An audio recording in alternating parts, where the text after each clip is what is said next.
Pemirsa, siswa SD dan SMP di Kota Palembang belum terdaftar dalam Dapodik. Dengan kondisi tersebut, Dinas Pendidikan Kota Palembang akan berkomunikasi dengan kementerian dan menjamin para siswa tetap dapat mengikuti proses belajar di sekolah tempat mereka terdaftar.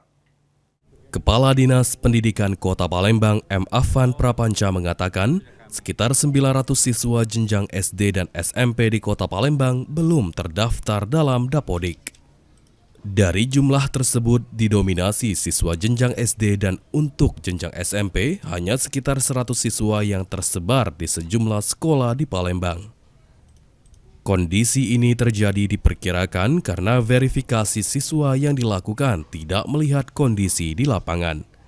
Dengan banyaknya siswa yang tidak terdata dalam Dapodik, Dinas Pendidikan Kota Palembang berkoordinasi dengan Dinas Pendidikan Provinsi dan dalam waktu dekat akan berkomunikasi dengan pihak kementerian.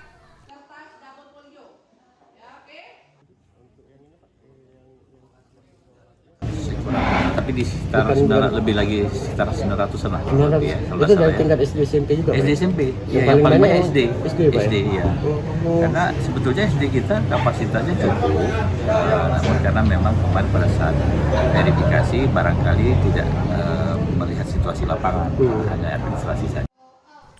Kepala Dinas Pendidikan Kota Palembang menjamin jika para siswa yang tidak terdaftar dalam Dapodik tidak akan dikeluarkan dari sekolah.